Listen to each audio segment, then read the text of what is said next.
When a path brings hunger instead of harvest, wisdom demands a change of direction. Breaking news coming in this evening from Nigeria's southeast. As of Monday, February 9, 2026, the Indigenous People of Biafra, IPOB, has officially and permanently cancelled the long-running Monday sit-at-home order across the region.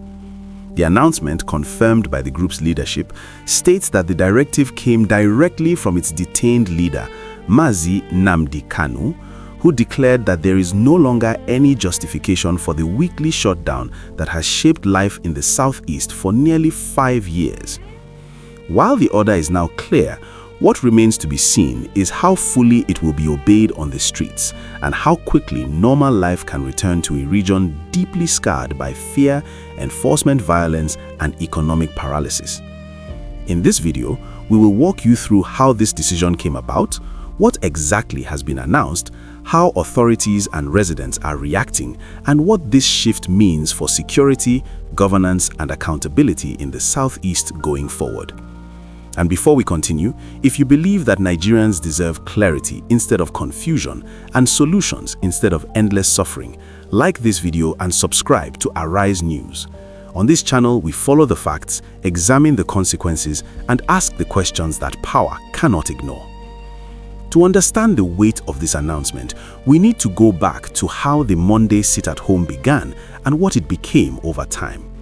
Initially framed as a protest and pressure tool tied to the detention of Nnamdi Kanu, the weekly shutdown quickly evolved into a rigid fixture of southeast life. Markets closed, schools locked their gates, banks shut their doors, public transport disappeared from roads every Monday. Over time, compliance was no longer driven by belief alone, but by fear. Armed enforcers, criminal opportunists, and splinter groups took advantage of the order, turning what was once described as civil resistance into a system enforced through intimidation, arson, and killings. For ordinary residents, Mondays became days of loss, not protest. Against that backdrop, today's announcement marks a dramatic shift. IPOB spokesperson Emma Powerful stated that the cancellation is total, permanent, and immediate. According to him, residents of the southeast are urged to reopen markets, resume work, and send their children to school without fear of sanction from the group. More significantly, he issued a stern warning that any individual or group attempting to enforce sit-at-home going forward is acting directly against Nnamdi Kanu's instruction and will be regarded as an enemy of the people. That statement is critical because it attempts to strip legitimacy from the very actors who, for years, have enforced compliance through violence while often claiming loyalty to Kanu. The confirmation angle is also notable. IPOB went as far as telling skeptics that they are free to verify the directive themselves by visiting Nnamdi Kanu at the Sokoto Correctional Center. This is an unusual move, clearly designed to silence doubts and internal disputes by anchoring the decision firmly to Kanu's authority. For a movement built around loyalty to a detained leader, that symbolic reinforcement matters. So what changed? According to IPOB's own explanation, the decision is rooted in the growing hardship faced by Southeast residents. Nearly 5 years of weekly shutdowns have inflicted severe economic damage. Small traders lost income, transport workers saw their livelihoods collapse, students missed valuable learning time, investors avoided the region. Over time, public sympathy eroded, replaced by exhaustion and quiet resentment. Kanu's reported position now is that the cost to his people has become unjustifiable and that the struggle should no longer be expressed through a policy that punishes the very population it claims to defend. This announcement did not happen in isolation.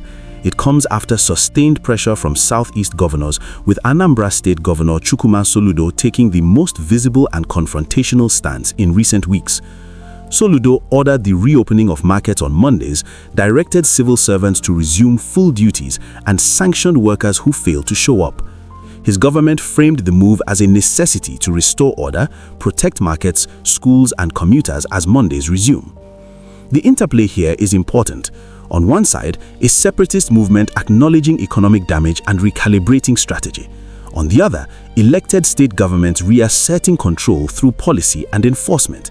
Somewhere in the middle are millions of residents who simply want to live normal lives without fear of gunmen or punishment.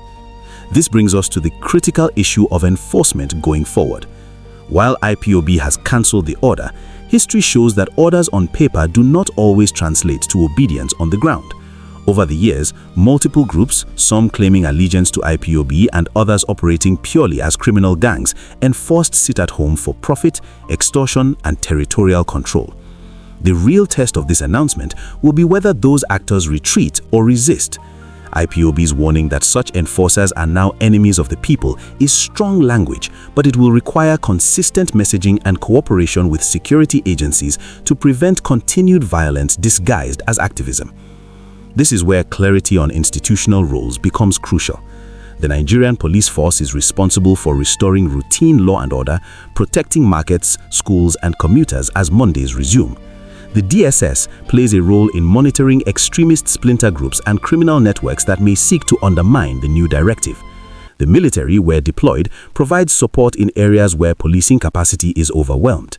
State governments, for their part, must balance firmness with restraint, ensuring that enforcement of normalcy does not slide into collective punishment or heavy-handedness. Why does this moment matter so much? For victims of sit-at-home violence, this announcement is a possible turning point. Families who lost breadwinners, traders whose shops were burnt, students who fell behind, all deserve more than words. They deserve safety and stability. For security institutions, this is a credibility moment. Can they secure Mondays without bloodshed? Can they protect those who choose to go about their lawful business? For Nigeria as a whole, the decision carries broader implications. The Southeast is a critical economic and political region. Its prolonged shutdown weakened national productivity and deepened feelings of alienation. Ending the sit-at-home could help rebuild trust, but only if followed by genuine protection and dialogue. Looking ahead, what should Nigerians watch for next? An effective outcome would involve visible security presence on Mondays, zero tolerance for armed enforcement by non-state actors, reopening of schools and markets without incident, and clear communication from both state authorities and IPOB reinforcing the same message. Failure, on the other hand, would look like continued attacks by rogue enforcers, mixed messaging, and communities trapped between fear of criminals and fear of security crackdowns. So here is the one sharp question Nigerians should reflect on and respond to in the comments. If sit-at-home enforcement continues despite this cancellation, who should be held accountable for stopping it? The movement that cancelled it, the state government, or the security agencies tasked with protecting citizens? We end with this thought. When the owner of the drum changes the rhythm, it is the listener's duty to dance differently. The cancellation of the Monday sit-at-home is a clear change in rhythm. Accountability now lies in action, not announcements. Subscribe to Arise News for continued verified updates and grounded analysis, because peace is not declared once, it is enforced every day.